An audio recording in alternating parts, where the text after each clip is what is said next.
지금 계시록을 읽는 이제 방법 또는 계시록을 어떻게 볼 것인가 라는 문제를 크게 현격한 대조를 이루고 있는 중점되는 항목들을 몇 가지 살펴보고 있는 중이에요.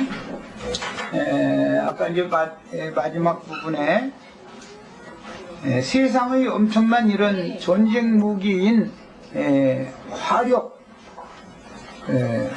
이라는 것이 전쟁 무기가 이렇게 자꾸 발전하는 것은 이제 불다스리는 이제 기술이 발전한 결과다 이랬는데, 이것은 세상 끝에는 주님께서 물로만 아니라 이제 불로 심판하신다고는 말씀을 응하게 해야 되니까 당연히 그게 세상 나라에 있는 일이고, 인류 문명에 인류의 생활에 불을 유효적절하게 잘 다스리면 굉장히 유용하지요. 불이라는 것이 아까 내가 이제 포항제철 예를 들었는데, 고리 원자력 발전소를 한번 예를 들어보겠습니다. 그 원자력이라는 걸 이용해서 전기를 생산한다면 굉장히 유용하게 사용이 될 수가 있는데, 그 원자력을 이용해서 폭탄을 만든다면 그것은 많은 사람을 일거에 죽이는 파괴의 용도로 쓰이게 되겠죠.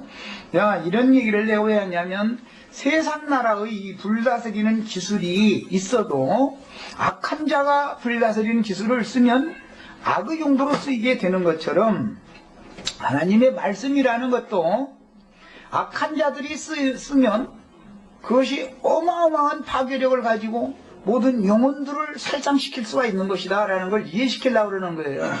언제나 밖에 나타난 어떤 것들은 표상이다 이거예요. 이것은 실제로는 영혼을 죽이는 것이 실제적인 살인이죠. 뭐 원자폭탄 터뜨려서 핵폭탄 터뜨려서 뭐 많은 인류를 뭐 살상하고 그런 것은 표상적으로 나타난 살상이지만, 그것만이 마귀의 일이 아니라 더 간교하고 교활한 마귀의 일이라는 것은 하나님의 말씀에다가 사람의 교리를 섞어서 영혼들에게 세뇌시킴으로 영혼들을 멸망에 들어가게 하는 것이 지금 어마어마하게 발전한 핵폭탄과 같이 발전이 되어 있다 이거예요. 이게 기독교계의 신학체제라고 하는 것이 이렇게 어마어마하게 발전이 되어 있어요. 이거에 대항을 하려면 주님의 진리의 말씀도 그만큼 더 밝혀져야 되는 것이죠. 당연히 어차피 전쟁이라는 건 무기를 가지고 해야 되는 일이니까 말이에요.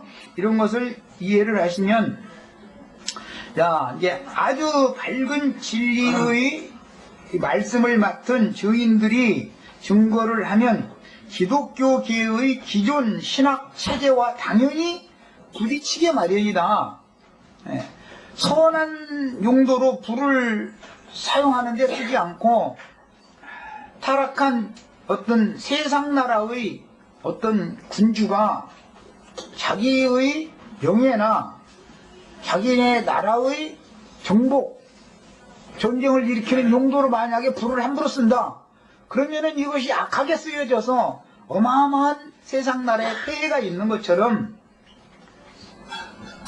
언제든지 똑같은 하나님의 말씀이지만 진리의 증거와 인간들이 고안해낸 말을 섞어가지고, 하나님의 말씀에 섞어가지고 신학 체제를 세워서 신학을 가르치는, 이 신학이라는 것은 진리의 증거와 당연히 부딪히게 돼 있는 거다 말이야.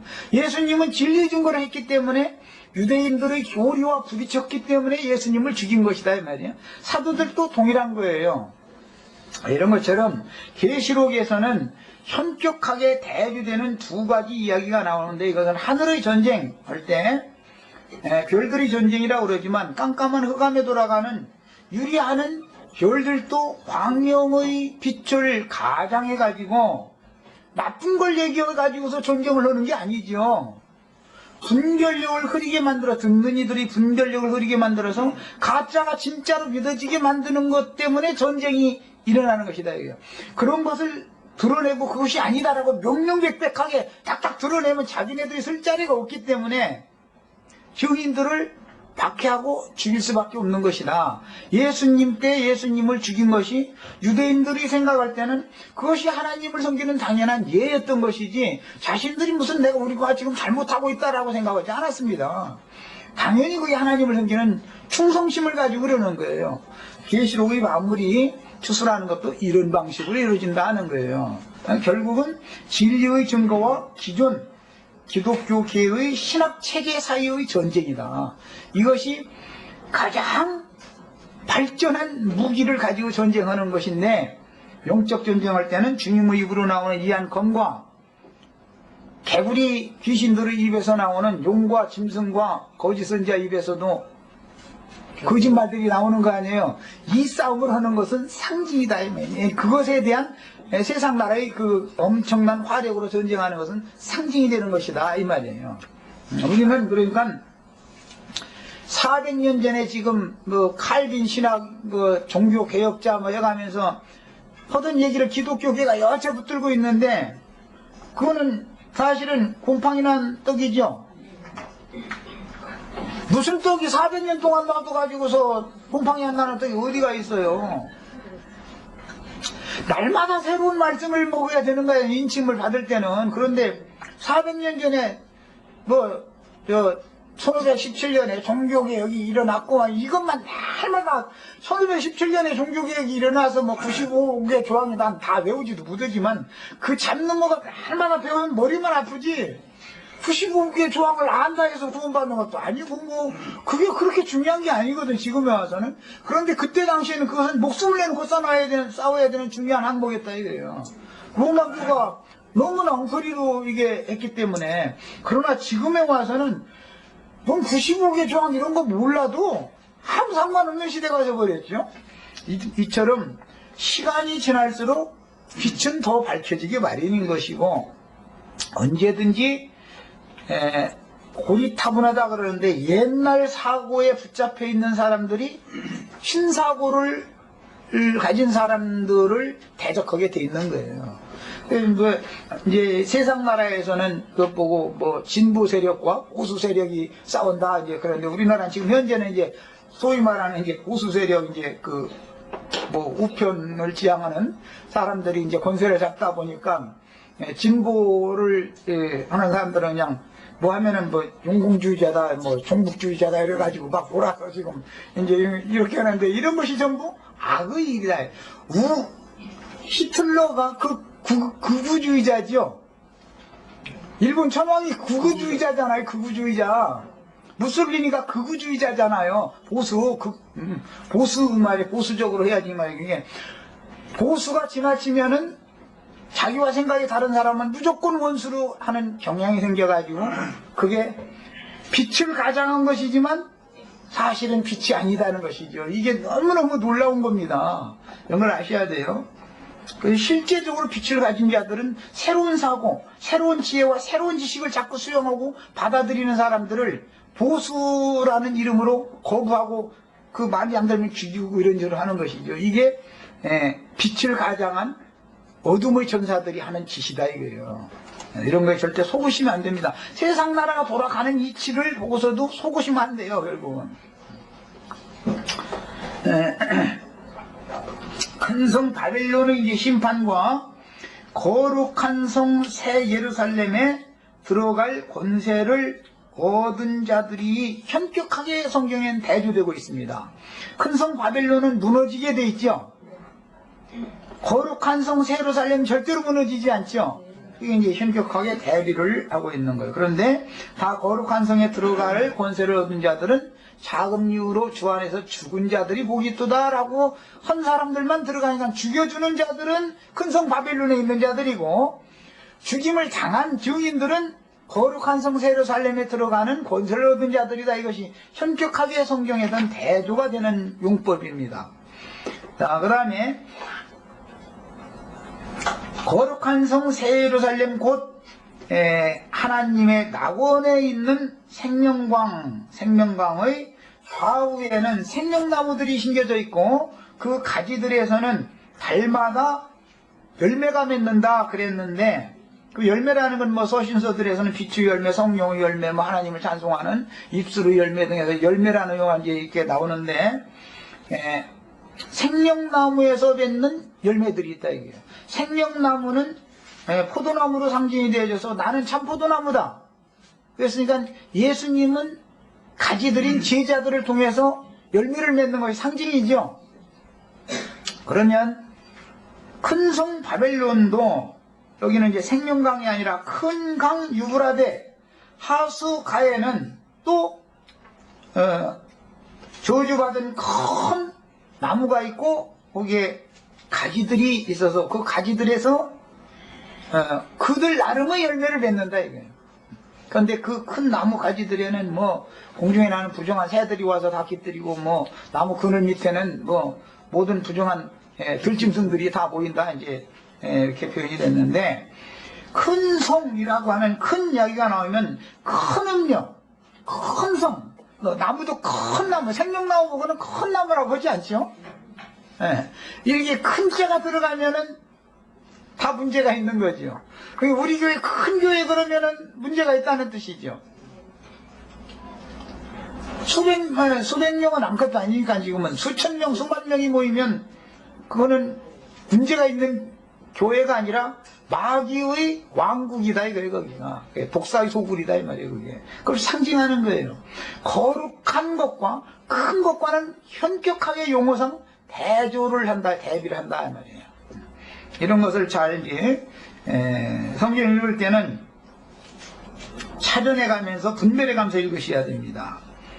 그래서 저주받은 큰 나무는 큰 강 유브라데, 강주 거기는 큰 강이잖아요. 큰 강 유브라데 하수가에는 큰 나무가 있고 큰 나무의 가지들은 실제로는 큰 성 바벨론, 즉 큰 음녀교회의 땅의 왕족들인 7 머리들로 상징되어지는데, 그게 가지들이죠. 7 머리들을 통해서 바벨론의 탐하는 과실을 계속 어리석은 신자들에게 매긴다 이거예요.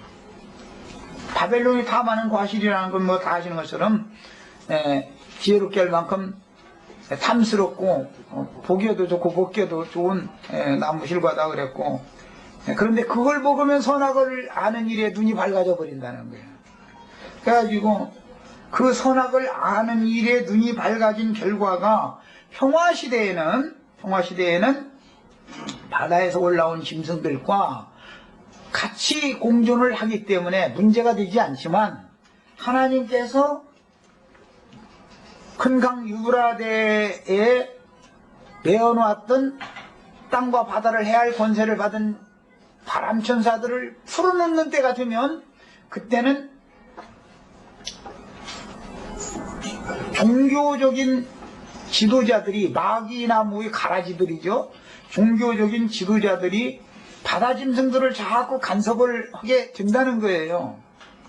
그렇게 되면 바다 짐승들은 그들의 모든 비리가 있지만 덮어두고 그냥 좋게 좋게 지내자 그러는. 왜냐하면 표를 얻어야 되니까.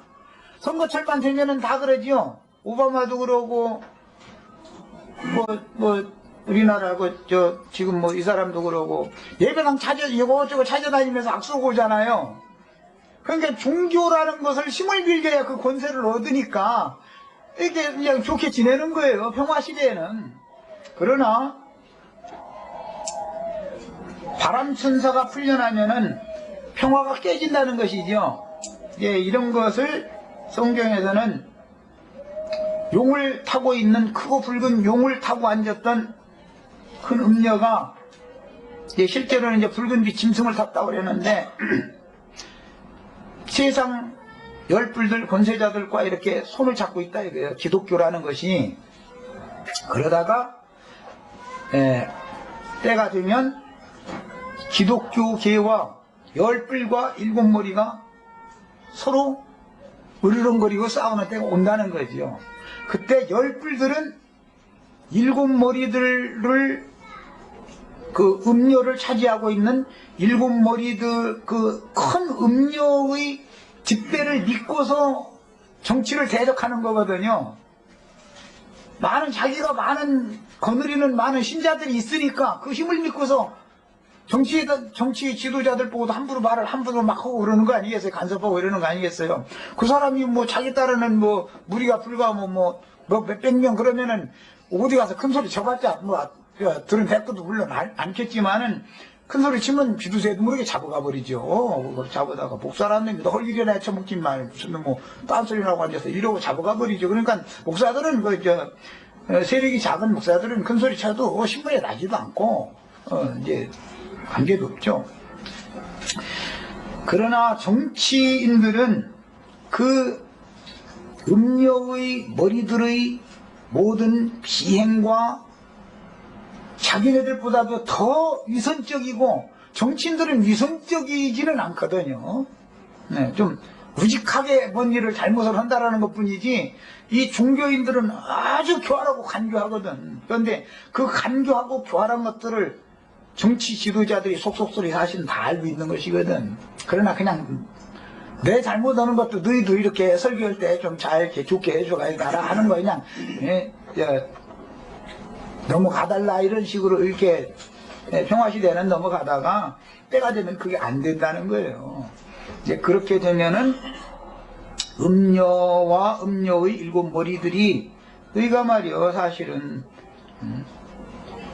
부지한 자를 잡아가지고 말이요 우리 앞에 고발해가지고 저놈들 이단자들 죽여야 된다 해가지고 할 수 없이 그러라고 허락은 해줬었지만 사실은 우리 속에서는 그런 사람들이 너희보다 더 죽을 죄가 있다고는 생각지 않았었단 말이야. 너희가 너희 많은 너희를 따르는 사람들 집회를 믿고서 우우이 말이야. 사회를 돌아가는 게 아니까, 그래, 저는 이제 안까 힘없는, 저는 딴소리하고 다닌다는데, 저놈들 몇 명 잡아 죽이면 끝이지 해서 그냥 맘대로 하라고 한 것 뿐이지. 이걸 다 알고 있는 사람들이거든. 그 사람들이 속에는 그야말로,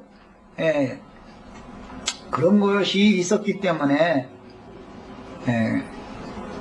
나중에 역으로 그 바다에서 올라온 짐승의 열 뿔들이 그 음녀를 벗겨버리고 불사르고 아주 막 살을 다 뜯어 먹어버린다는 거예요. 이것이 주님의 공의로운 심판이라는 거예요. 이게 그 큰 음녀가 이단자로 몰아서 자기네들의 신학 교리에 의하여 체포에다가 자기네들은 죽이는 권이 없으니까, 사람 죽일 수가 없으니까 죽이려면 세상 관리에게 넘겨야 되잖아요. 그래서 세상 관리는 세상 법정이라는 건 아주 더러운 것입니다. 또 이 얘기하면 또 이제 또 대법원장 무슨 시에서 또 그럼 날마다 입만 벌리면 말이야 우리 요건 나야 돼 잡아오라고 또 그럴까 하거든요.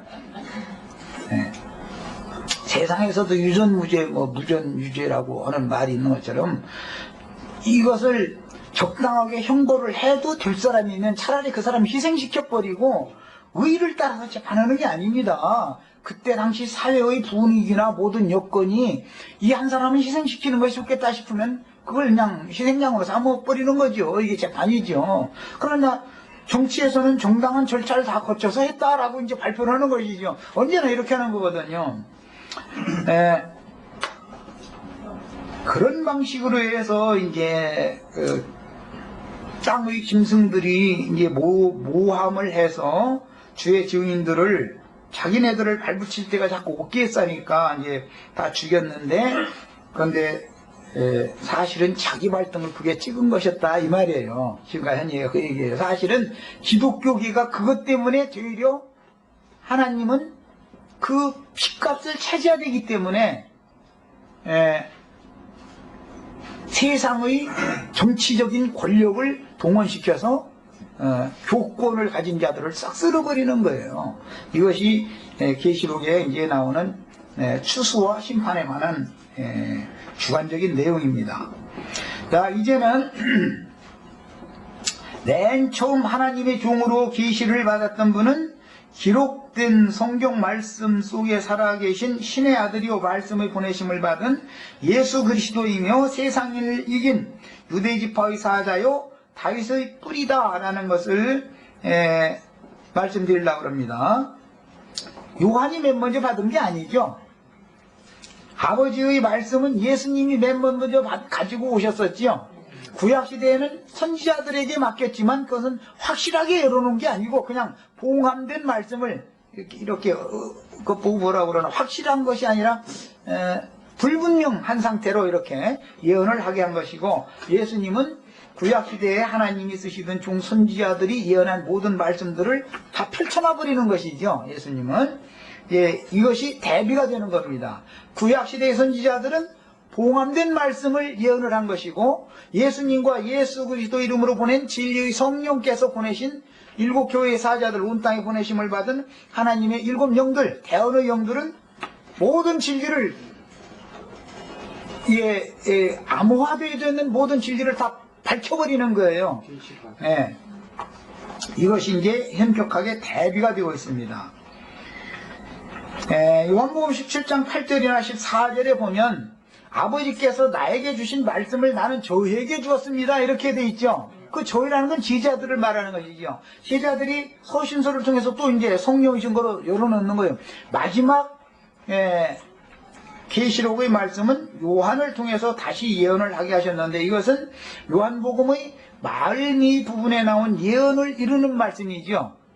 베드로 보고 요한, 그가 내가 다시 올 때까지 내가 그를 남겨둘지라도 너는 그걸 관여하지 말고 너는 나를 따르라 했다. 이제 이게 뭐냐면 주님이 예언한 다시 오실 때 그때 요한만 남아 있었던 것이죠. 다른 사도들은 다 죽었잖아요.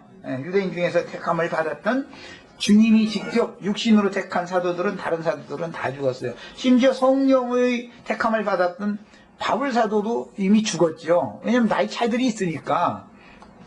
그래서 요한 사도는 지금 이 계시록의 말씀을 본 것은 AD 95년에서 이제 뭐 6년 사이라고 그러니까 적어도 90년만 잡는다 할지라도 AD 70년에 예루살렘이 무너졌는데 20년 이상이, 예루살렘이 멸망받은 20년 이상이 지난 후에 이 계시의 말씀을 마무리를 지금 하는 거예요. 내용이 이렇게 됐어요. 창세로부터 감춘 천국의 비밀을 담은 비밀의 책인 성경은 7인으로 공인되었는데, 맨 처음에 인을 떼어 제자들에게 열린 책을 천국의 열쇠로 주려고 오셨던 예수님은, 인을 뗀다라는 것은 천국 문을 여는 거지요. 그게 예수님은 인자로서 맨 먼저 베드로에게, 그 영께서는 바울에게와 지금 마지막으로 요한에게 열쇠를 맡기는 거예요. 오늘 우리들에게도 열쇠를 지금 맡기는 거예요. 늘 이렇게 하는 거예요. 각 세대마다. 하나님이 살아계심이라고 하는 것은, 하나님은 말씀이고 모든 것들을 그분의 마음에 원하는 대로 다 행할 수 있는 능력과 권세가 있는 말씀이지만, 그 말씀을 선포할 수 있는 종들을 얻지 못하시면 말씀은 말씀대로 그냥 가만히 갇혀져 있으면 소용없죠. 말씀이 능력을 행하려면 어떻게 해야 돼요?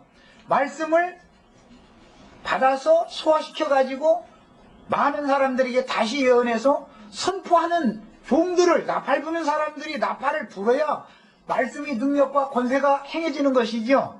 이런 거예요. 오늘 우리 형제 자매님들도 능력과 권세를 다 이렇게 받으셔야 되겠어요.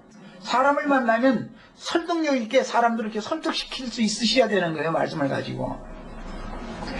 자, 그래서 창세로부터 감추인 천국의 비밀은 성경 전권을 마무리하는 계시록의 말씀까지 오늘을 사는 우리에게 주셨으니, 우리는 지혜와 계시의 영으로 영감을 각절이나 받아서 작은 책의 말씀인 계시록에 기록된 내용들을 계시하신 하나님의 의도대로, 특히 계시록 10장 이후에 그 열린 작은 책을 주셨다고 한 것은 흔히 말하는 후 3년 반 동안에 장차 될 일을 말하는 책이에요. 계시록 전체가 또 반으로 나눠지니까 말이에요.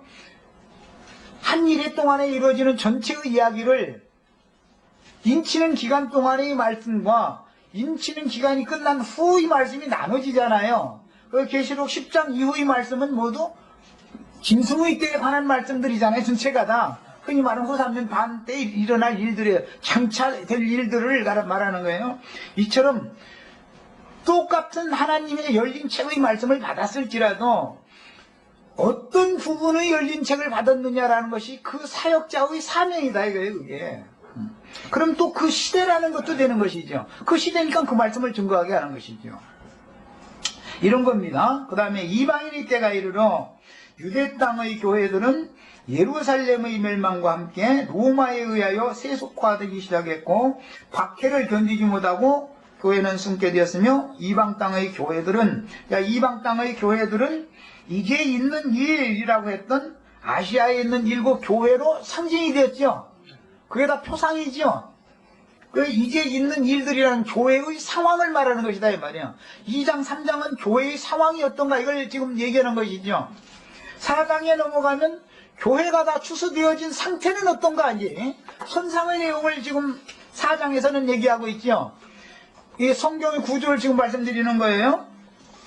그래서 장차 될 일들의 완성은 4장에 나타나 있는 겁니다. 4장에 2장 3장에 지금 있는 일 2장 3장에 게시되어진 내용이 추수가 끝나면 4장에 이와 같이 된 4장 같이 된다 이거예요. 그것이 5장 이후로 22장까지 계속해서 그 4장의 목표를 이루어가는 거예요. 이것이 계시록의 구조다 이 말이에요. 네. 그러니까 그냥 무조건 1장부터 그냥 쭉 흘러간다 이렇게 생각하면 안 되는 거죠. 단락을 나눌 줄 알아야죠. 자, 이사야 14장 12절로 14절에 너 아침의 아들 계명성이요. 이건 이제 샛별이라고 하는 이제 금성이라는 이제 용어인데 어찌 그리 하늘에서 떨어졌으며 너 열국을 엎은 자요 어찌 그리 땅에 찍혔는고 이랬는데 그 금성 샛별이 땅에 찍혔다 이렇게 표현한 것은 누가복음 10장 18절에서는 제자들이 나가서 복음을 전하니까 사단이 하늘에서 급속하게 떨어지는 걸 난 봤다 그랬죠.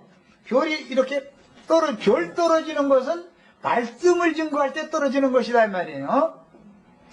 계시록 8장 10절에도 하늘에서 큰 별이 하나가 떨어졌는데 그 별 이름이 쑥별이다 해가지고 온 땅의 물샘들에다가 쑥물을 갖다 섞어가지고 그 물을 마시고 싶어 하지만 써서 마실 수가 없게 한다 이제 이렇게 표현이 됐어요. 그것이 이제 마지막 때에 소위 말하는 기독교계의 그 유명하다 하는 자들이 그들을 통해서 사단의 역사로 짐승의 이름이나 그 표시를 받게 미혹하는 말들인 것이죠. 그런데 그물 먹으면 어떤 사람들은 써서 못 먹지만 어떤 사람들은 달지었고 그러니까 뭐 그물이 좋다고 막 퍼마시고 유보라데 저기 강수가 더 맛있다고 생수보다 맛있다고 다 저러고 모여 있는 거 아니에요. 이런 것이 현격하게 성경에 이렇게 뭐 말하고자 하는 의도가 대조되어 있다 이 말이에요. 생명강수를 마시는 사람과 큰강 유보라데 강수를 하수물을 마실 사람이 대조되고 생명나무 열매를 먹을 사람들과 큰 나무에서 맺는 열매를 먹을 사람들이 이렇게 대조되는 것은 성경이 어떤 의도가 있다 이거 말하고자 하는 이런 걸 이제 대조해 가면서 읽을 줄 아셔야 돼요. 그 다음에 네가 네 마음에 이르기를 내가 하늘에 올라 하나님의 뭇 별 위에 내 자리를 높이리라 했다고 그랬는데 별이니까 이미 하늘에 있어야 되는데 또 하늘에 올라가려고 하는 것 보니까 자기는 하늘을 입으로는 하늘을 날아다니는데 사실은 하늘에 있지 않은 별이죠. 이 별이 지금 그게 하늘에 올라가려고 지금 하는 거잖아요. 땅에서 하나님의 뭇별 위에 이 하나님의 뭇별이라는 것은 이게 뭐 두 부류가 있습니다. 빛을 발하는 별들도 있고 흑암 별들도 있는데 뭇별 위에 내 보좌를 높이리라 내 자리를 높이리라 그러는데 이 사탄의 보좌가 내가 북극 지폐의 산 위에 앉으리라 가장 높은 구름에 올라가 지극히 높은 이와 같아지리라. 이제 또 지난 성경번에서는 비길이라 하도다 이제 그랬는데 계시록에는 사탄의 권자가 있는 교회가 나오죠. 무슨 교회예요? 네, 버가모 교회예요. 계시록 2장 12절로 13절 다 찾아서 읽겠습니다.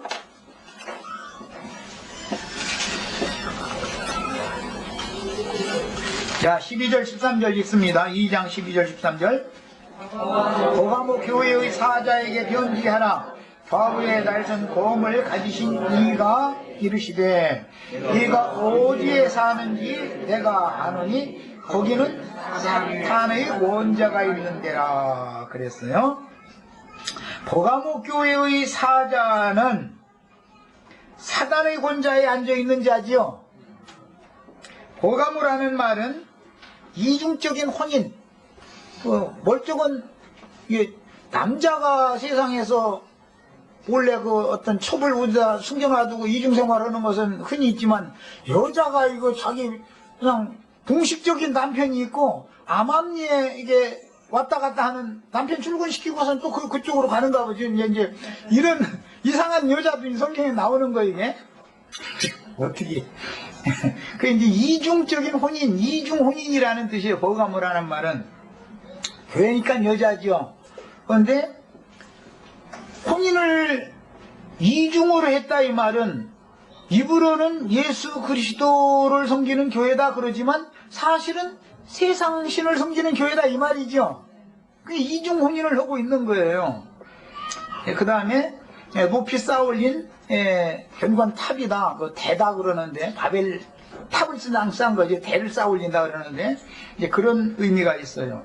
이게 이제 버가모라는 지역의 이름인데, 그 교회의 사자는 사실은 사탄의 권자가 있는 곳에 지가 앉아있다 이 말이에요. 버가모 교회의 사자는. 그래서 이것은 용과 짐승과 거짓 선지자의 입에서도 더러운 영이 나오며 최후의 전쟁은 진리의 전쟁인데, 버가모 교회의 사자에게 편지 말씀을 하실 때는 좌우에 날선 검을 가지신 이가 말씀하시잖아요. 그렇게 돼 있죠? 지금 읽었죠? 좌우에 날선 검을 가지신 그분이 그 이한 검으로 추수도 하지요. 아마겟돈 전쟁도, 그 하늘의 전쟁 수행도 그 입에서 나오는 검으로 하지요. 다 이 검으로 하는 거예요. 결국 이것이 추수라고 할 때는 사탄의 권좌에 교회의 지도자가 앉아있는 그 교회에서 빼내는 일을 해야 되기 때문에, 이한 검을, 그 날선 검을 가지신 이가 지금 버가모 교회 사자에 편지하는 내용이 나온 거예요. 이처럼 용과 짐승과 거짓 선지자 입에서도 더러운 영들이 나오는 거다. 그 용과 짐승과 거짓 선지자 입에서 나오는 그 거짓말, 사람의 영혼을 죽이는 거짓말이라는 게 버가모 교회의 사자 입에서 나오는 것인데, 이것이 상징으로서 마태복음 12장 같은 데서는 두 무덤 사이에서 군대 귀신 들린 자가 다 해마다 소리를 지른다고 그랬죠. 지금 나도 소리 지르지만 예수님도 큰 소리로 뭐 안식일날 큰 소리로 외쳐가라 하되, 예수님만 소리 지르는 게 아니라 무덤 사이에 있는 사람들도, 이게 군대 귀신 들린 자들도 소리를 지르는 거야, 날마다. 예. 양편에서 소리 질러서 손님 모으는 것이죠. 예. 그런데 우리는 이제 우리는 손님으로 오는 것이 아니라 아들로 오셔야지. 저쪽 동네는 손님으로 다 모이는 거고, 우리는 아들로 오는 거예요. 신부가 되셔야 되는 거예요, 여기서는. 자, 그 다음에 네가 내 이름을 굳게 잡아서 내 충성된 증인 안디바가 너희 가운데 곧 사탄이 사는 곳에서 죽임을 당할 때에도 나를 믿는 믿음을 저버리지 아니하였도다 이랬는데, 버가모 교회는 사탄의 처소다. 그리고 최후로는 큰 성 바벨론은 거기서 나와라 그럴 때 부정한 새들이 모이는 옥이고 더러운 귀신들이 옥이다, 이렇게 돼 있죠. 이게 이 버가모 교회에서부터 시작되어져 가는 말씀이란 말이야, 이게. 그 다음에 이것은 속권이라는 게 무슨 말인지 아시죠? 바다에서 올라온 짐승 10뿔은 속권을 가지고 있잖아요. 음녀 7머리들은 교권을 가지고 있죠. 그 속권과 교권이 하나로 뭉쳐진 것이 로마교죠. 로마교가 원래는 로마라는 나라였다가 콘스탄티누스라는 사람 이후로는 로마교가 되잖아요. 그랬다 로마교가 서로마교와 동로마교로 로마교가 나눠지죠. 로마교가 둘로 나눠졌어요. 그래서 서로마교가 해교도들과 전쟁을 일으킨 것이 소위 말하는 십자군 전쟁이라는 것이죠. 그런데 오히려 그 로마교의 어마어마한 세력이 졌지요. 이처럼 로마교와 세속화된 기성교계는 많은 물 위에 앉은 큰 음료로서, 큰 음료는 로마교회고 음료의 딸들 이야기가 나온 기독교계의 교파들 다 음료의 딸들이죠. 그래서 큰 음료, 작은 음료 그렇게 말해요. 큰성 바벨론, 이 두 음료가 합해서 큰성 바벨론이 되고, 바벨론에 있는 여자로 상징되어지는 세속 교계는 세상의 포로가 되어 무너지고 말았으며, 유대교가 무너진 것은 로마에 의한 예루살렘 점령으로 실현이 되었고, 교회가 무너진 것은 로마의 교회가 흡수된 것으로서 역사상에 실현이 된 거예요. 그 다음에 세속의 종교화된 로마교와 개신교의 실체는 귀신의 처소요 각종 더러운 영이 모이는 옥이요 각종 더럽고 가증한 새들이 모이는 소굴이 되어 있습니다. 이런 관점으로 성경을 보는 것은 눈이 열려야 되는 얘기죠. 그럼 이제 로마교나 개신교 사람들은 그럼 우리가 지금 귀신 처소에 있냐고 이럴까? 그러고 당연히 된디죠. 그런데 예수님이 이 땅에 오셨을 때 유대 나라의 종교적인 모든 권세가 집중되어져 있는 예루살렘이라고 하는 것은 거기는 마귀 소굴이었죠. 독사의 소굴, 독사의 불효를 만들었다 그랬겠죠. 거기가 마귀 소굴이었었죠. 이런 것처럼 세상보다도 기독교계라고 하는 것은 더 사악한 마귀 소굴이다 말이에요. 간교하기 때문에 사람들이 눈치를 못 채는 것이죠. 세상을 욕할 게 아니에요. 세상보다도 더 더러운 것이 기독교계다 이 말이에요. 더 더러워요 사실은. 때와 기한 그리고 세상 끝의 이제 징조들에 관한 것을 대비하는 말씀을 잠깐 나눌 겁니다. 군대 귀신들이 은밀하게 활동할 수 있는 때는 은밀하게만 활동하는 거예요. 터놓고는 활동을 못해. 그것은 교회 시대지요. 그래서 로마교나 개신교라는 것이 사실은 그 속에는 온갖 부패하고 부정하고 더러운 것들이 세상 더러움보다도 더한 것이 가득하지만 그냥 세상 말로 드러내놓고는 못하잖아요. 그래서 은밀하게만 활동을 하는 거예요. 그러나 큰 날의 심판 때까지 육체 속에 가둬두신 흑암의 권세인 마귀는 죄와 사망의 법칙으로 역사하기 때문에, 법칙이라는 것은 그것을 예를 들어서 만유인류의 법칙하면은 뭐 무거운 것을 위로 던져보면 아래로 다시 떨어지는 것처럼 죄와 사망이라고 하는 것이 육체 속에서 때만 되면 당연히 발동을 걸게 돼 있는 법칙이 있다 이 말이에요. 법칙이. 그러나 그것을 드러내놓고는 죄와 사망을 드러내놓고는 실행하지 못하는 것은, 즉 진리의 증인들을 함부로 죽이거나 이렇게를 드러내놓고는 하지 못하는 것은 그래도 은혜의 시대가, 즉 교회 시대가 계속되고 있기 때문이다 이 말이에요. 그러나 하나님께서 은혜를 거두시면 교회 시대의 끝에는 무저갱이 열리고 군대 귀신들이 올라와서 마귀 권세인 거짓과 살인의 말로 인류의 3분의 1을 죽인다 그랬는데 흔히 말하는 예후산면 반기간 동안에요. 이때가 어둠의 때요 짐승의 때다 라고 되어 있습니다. 무저갱은 마귀의 인격인 어떤 땅속 어디에 있는 게 아니고 마귀의 인격인 죄와 연합하여 범죄와 행악을 지어내는 육체의 욕심, 인간 속에 있는 거예요. 육체의 욕심이라는 것이 무저갱이지요. 육체의 욕심이며, 무저갱이 열린다는 뜻은 인간의 내면에 감추어둔 모든 간교하고 교활한 것들 또는 악한 생각들이 열린다는 뜻이며, 두려움 중에서 은밀히 행하던 악행을 이제는 드러내놓고 이제 막 행하는 거예요. 그 열려버리면 말이에요. 모든 인간들 속에는 무저갱이 다 있죠. 그 무저갱 속에는 더러운 황충 귀신들이 가득 들어있죠. 그러나 하나님께서 은혜를 입히셔서, 이제 은혜를 입힌다는 건 그 양심을 지킨다 이 말이에요. 하나님이 마음의 생각을 보존하고 지켜주신다 이거예요. 양심에 자꾸 빛을 비춰주시면 무저갱이 열리지를 않죠.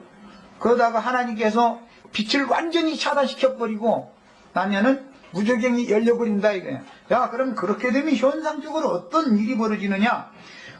두려움 중에서 은밀히만 행하던 악행을 이제는 드러내놓고 육체의 욕구를 따라서 막되게 행하고도 양심의 참소가 없으므로 아프지 않다. 마음이 아프지가 않아. 어떤 짓을 저질렀어도 고통이 없어. 그러면은 그것이 인간들이 지향하는 자유라는 이름으로 하는 거예요. 사실은 다 궁극적으로는. 그런데 그것이 방탕이요 방종이다. 이것이 자유라는 것을 원하면 어떻게 되는 걸 아셔야 돼요. 그래 나는 뭐 정치 지도자들에 대해서 좋지 않게 생각하지만 말이야. 초등학교 이런 아이들이 말이야. 대통령복 한벌이 말이야. 무슨 뭐 짐승 땅 속에서 사는 시궁창 속에서 기어다니는 그런 짐승 이런 데 뭐 어쩌고 이런 거 보면 이건 나라다니다 말이야. 무슨 놈의 이렇게 무질서한 놈의 나라가 이게 무슨 놈의 나라니. 이건 나라다니다 말이야. 그래도 그런 것을 바로잡을 방법이 없다 이거예요. 권력기관이 국가에 없습니까? 공권력이 없습니까? 공권력 있다 해가지고 초등학생들이 대통령 보고 수염 옆으로 삐져나오는 짐승 얘기하면서 막 이러고 올리고 앉았으면 그럼 잡아다 감옥에다 넣을까 어떻게 다 잡아다 감옥에다 넣는다 해가지고 질서가 잡힐 것 같아요? 안 되는 거예요.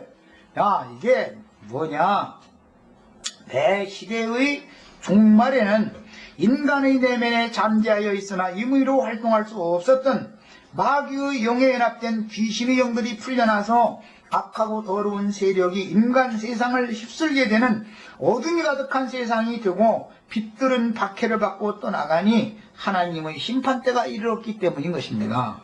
연약한 인간은, 그러니까 진리의 증인들을 죽이는 것은 사실은 자기 발등 찍는 거다라는 걸 내가 좀, 세상 나라가 스스로 자멸하는 수단이다 이것이. 야, 대한민국이라는 나라가 뭐니뭐니 해도 이렇게 견뎌나는 것들은 우리 어머니들 칭찬 좀 해줘야 되겠는데, 어머니들이 어렵고 힘든 가운데서도 다 자기 가정을 지키고 자기 위치를 벗어나지 않고 자기 자녀손들 길러가면서 그 고통을 참아가면서 모든 걸 다 해나가기 때문에, 그 힘이 있기 때문에 나라가 버텨지는 것이지, 나라 정치하는 사람들 거짓 부렁하는 것대로 되는 게 아닙니다. 근본적으로 나라를 버티는 힘이, 저력이 국민들 속에 이게 있기 때문에 이 나라가 삐그덕삐그덕 소리 내가면서도 부딪히면 금방 망가질 것 같은데도 굴러간다 이거예요. 이것이 국력이, 실제로는 이것이 국력인 것이죠. 예. 그런데 사람들은 공장이 잘 돌아가고 회사가, 큰 회사가 돈 많이 벌고 그러면은 국력이 강한 줄로 착각하고 있는 거예요. 그렇지 않습니다. 절대 그렇지 않아요. 나라가 아무리 돈이 많아도 국민 정신세계가 폭삭 썩어버리면 돈 많은 것으로는 돈으로 하나님의 은혜가 거둬져서 어둠이 충만하면 돈으로 아니라 군사력, 경찰력은 총동원 시켜도 절대로 질서를 바로잡을 수가 없는 거예요. 안 되는 거예요. 나라 유지가 안 되는 거예요. 이런 것을 깨달아야 되는데, 이런 것은 너무 성경에 감춰진 비밀이기 때문에 이런 얘기하면 성경에 그런 것도 있냐 이러면서 따지려고 나오고, 예, 성경 이야기는 이 얘기를 하는 거예요. 하나님께서 모든 우리나라 백성들에게 양심을, 심령을 새롭게 하고 마음의 생각을 지키시기 위해서 양심에 계속해서 끊임없이 빛을 비춰주셔서 육체의 욕구대로 방자히 행하지 못하도록 하나님이 지켜주셔야 되는 것이지, 인간 나라에서 세운 군사력으로, 경찰력으로 뭐 질서 잡아서 지킨다고 천만의 말씀이야. 만만에 안 되는 소리 하지도 말라고 그래요. 그건 절대 안 되는 거예요. 야, 그래서 연약한 인간은 하나님의 생명에서 끊어지고 주님의 은혜에서 떨어지면 내면에 잠재해 있던 온갖 귀신들이 올라와서 사람의 영혼을 탈취하여 정상적인 사람으로서는 상상도 할 수 없는 포악과 음란과 각색 정욕들을 행하게 되지만, 하나님의 은혜가 끊어졌기 때문에 양심상으로는 전혀 참소를 받지 않으니 그 누구도 인간들의 악행을 제어할 수가 없는 겁니다. 세상 나라의 공권력으로 절대 이것은 절대 안 되는 거예요. 어둠이 스멀스멀해서 온천지를 뒤덮으면은 하나님이 어둠의 때에 어둠을 보내면 세상의 어떤 힘으로는 절대 이것을 제어하거나 다스릴 수가 없는 겁니다. 이것이 세상의 멸망이라는 거예요. 성경이 말하는 멸망이라는, 심판이라는 게 뭔 말인지를 이해시키려고 그래요. 노아의 때와 롯의 때에 하나님의 심판이 임했던 것은 이런 상황이었기 때문이며, 배도자였던 가룟유다의 영은 이때 자기 곳에서 올라와서 온 땅에서 육체로 하나님을 섬기며 위선으로 경건의 모양을 내던 자들을 격동시켜서 바다에서 올라온 짐승의 이름이나 그 이름이 표시를 받도록 택하신 자라도 미혹하여 넘어뜨리는 역사를 하게 될 것입니다. 이것은